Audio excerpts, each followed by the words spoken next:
Hello everybody, welcome back to Buzzard-Roost. I am Buzzard. This video here I want to talk about pest control. Now after a shift situation, whatever it may be, some of the things you're going to have problems with will be mice, flies, roaches, ants, spiders, bed bugs. I mean, with people coming in closed situation, and what I mean, close situation, close living quarters, you're going to have problems. If someone, for example, say you got someone in your group and they're 2 hours away by driving, say roughly 120 miles, you're looking at someone taking 12 days to get here if they don't have a problem. Now, if they end up having a problem, getting hurt or something like that, and they find a community or a group of people that they staying with temporarily, you don't know what they have as far as pests. Now, of course, you're not going to get, probably not going to get mice, but there's a chance you can get stuff like lice or, like I was saying, bed bugs, roaches, that you would be potentially bringing into your group, your living quarters and stuff like that. So I was wanting to go over a few things, or show you a few things. Now, I don't get paid by any of these, and I went down to the feed store and I bought them, so this is just my preference, and I'll tell you one of the reasons it's my preference. But this here is called Just One Bite bar. It's for mice and rats.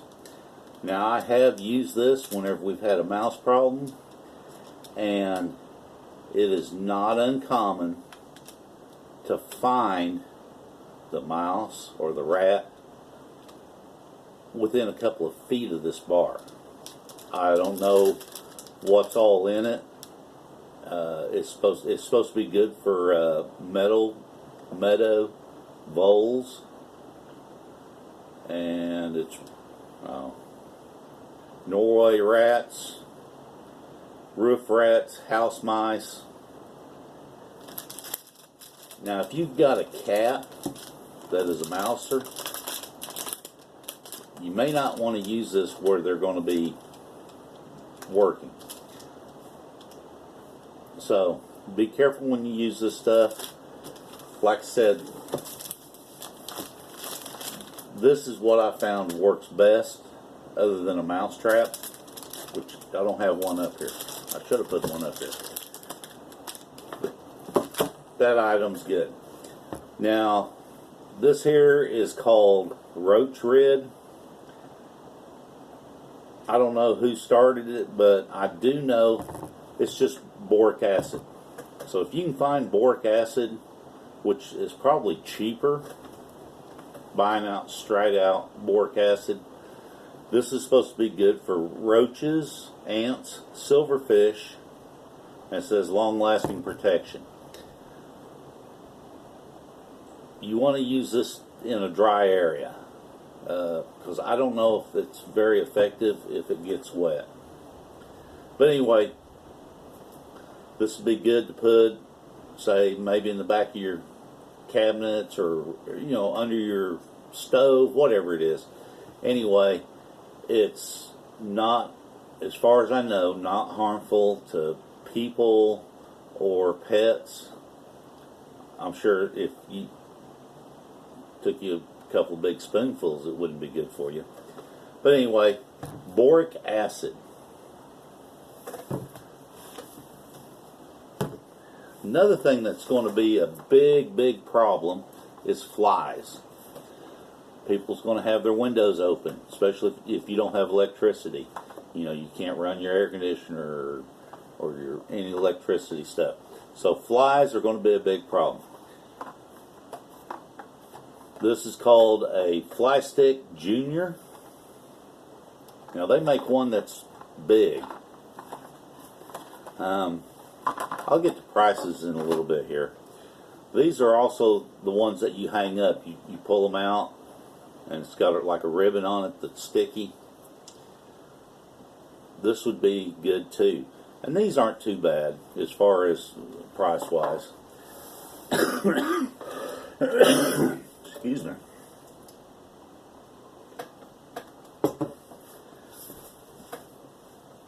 If I mess this word up, which I usually do,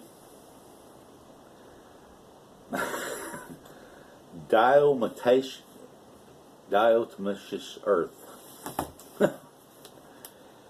This is another good thing. The suggested rate for this, for putting in your livestock feed, is 2%, I think is what it is. Let me look real quick. Feeding directions: do not exceed 2% of total feed rations. Do not inhale this product. Thus may cause eye and respiratory irritation. Keep out of reach of children. Special purpose feed additive for further manufacture of feed. Sorry, got a tickle in my throat. But you can get this stuff in food grade.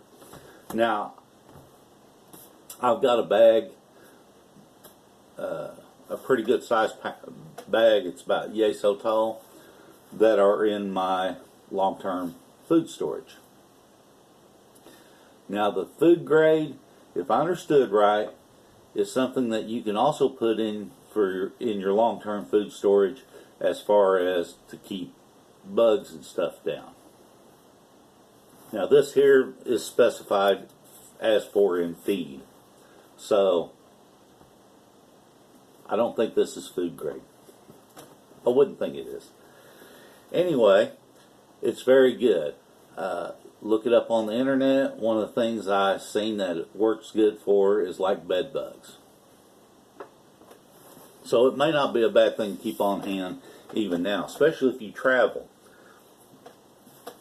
I've seen several reports where motels and hotels or whatever have bed bug problems. Well, if you stay at one, that means you're going to more than likely bring it home with you. So let's get into some prices. Now, this here is $9.95 for the stuff that you put in feed, and it's Animed. Yeah, it's natural and pure. So $9.95. This will go into long-term food storage, but it will go into my long-term grains, such as wheat, corn, and I'm not putting it in there, mix it in with it. It'll just go in the container with other products like this here. These will go into more than likely a 5-gallon bucket, and it'll be marked pest control. Anyway, $9.95 for that. The sporic acid, 16 ounces by weight, $5.50 each. This is $3.50 for this fly deal. I don't know if you can see it very well. There's a picture of it. So $3.50. These are 50 cents a piece. And these just one bite are $5.50 a pack. And there's 4 bars, and you can break it up. These are broke up into, so there'd be 8 bars in this that you can use. Now I break them up smaller than that. I don't have a cat, a barn cat, or a mouser. So whenever in my hay storage, I'll break them up probably in half. Like I said, there's 8 little bars in here. I'll break each bar in half and put it in different areas in my hay storage. So $5.50.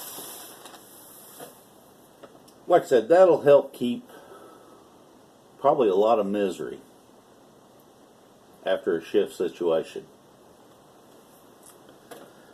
So it'd be a good idea. Put them back. Now I'm also going to look at getting some of these. They're orange ball, about like that, about the size of a tennis ball, and you hang them in your fruit trees. That'll help with pests on them. So I don't know what, I need to look it up on the internet. Something else you might want to look at is for head lice. Something, I know tea tree oil, and I've got quite a few bottles of it that I've put back. Tea tree oil is good to help keep lice away. I know you can use, one of the things I read on it was you can use olive oil and vinegar and wash your hair with that. But there's a lot of little pests. This is just covering some of them right off the top of my head. So stock up on some of this stuff. I'd be more concerned about this stuff after you get your food stores, your food store, long-term food storage, your food supply, stuff like that. And then I'd start working on some of this, unless you find a good price. Now, sometimes I didn't do no shopping. Where I buy this at, the feed store I buy it at, my son works at, so I try to give as much business as I can to them. But keep an eye out. You might find some cheaper. Also, look up on the internet. There's plenty of websites and stuff that have natural deterrents, just like companion planting. Planting some certain flowers with certain vegetables help deter pests. Anyway, that's about it on that part. I got the box. If I was to guess, about 10 pounds worth of seeds in here. Ended up adding, the word I couldn't think of, or the seed I couldn't think of, was milo. Milo has a lot of different usage. I added that in here. My suggestion on anyone, especially the person getting these, is to look up the items or the plants in here. Look up several things. You want to know when you can plant them, when you can plant them in the ground, when you can pre-start them. You also want to look at uses other than eating. You want to look up uses for medicinal. There's one of those words. Anyway, you know what I'm talking about. You also want to look up on how to save seeds. Some of these items, which I believe carrots are one of them, you have to wait until the second year before they produce seeds. Now, turnips will produce seed the first year. That's just two I know right offhand. But look them up. Look up how to save the seed, what's required to get them to seed. Lettuce bolts once it starts getting hot. Spinach bolts when it starts to get hot. So do your research. All the seeds that I have in storage or have for my stockpiles, I've started a book, just a comp book. I write down in it things like when to plant them in the ground, what time of year, before frost, after frost, stuff like that. I also write down in there some of the usages for it. Boy, I am just tongue-tied. I write them down. I write down how to get them to, or how to save seed from them. Is it something that you need to wait, leave them in the ground till the second year? Onions is a good example of that. That's another one I thought A lot of onions, as far as I know, will not seed until the second year. Also, on planting, set back 10%. Whatever you plant, say you know you need 10 tomato plants to feed your family. You want to plant more than that. You're going to have losses, bad seed, bad, growing times or growth, bad harvests. And you also want to save 10% of whatever you plant. You want to let it go to seed, to mature, so you'll have it for next year. You need to know how to save those seeds. For example, I planted some purple top, white turnips.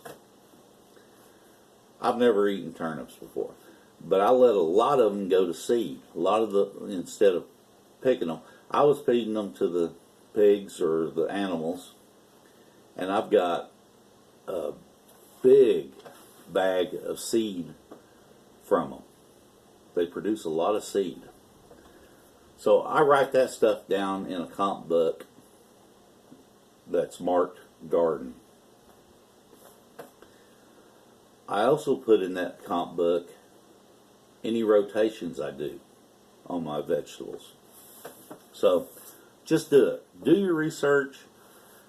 It's a pain in the backside, but do it.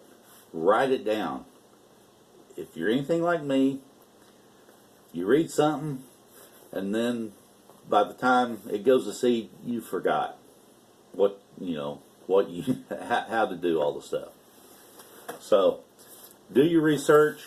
Do your research on natural pest control, or start stockpiling some stuff. Fly strips, bait bars, stuff like that. Do your research. Get everything wrote down in comp books.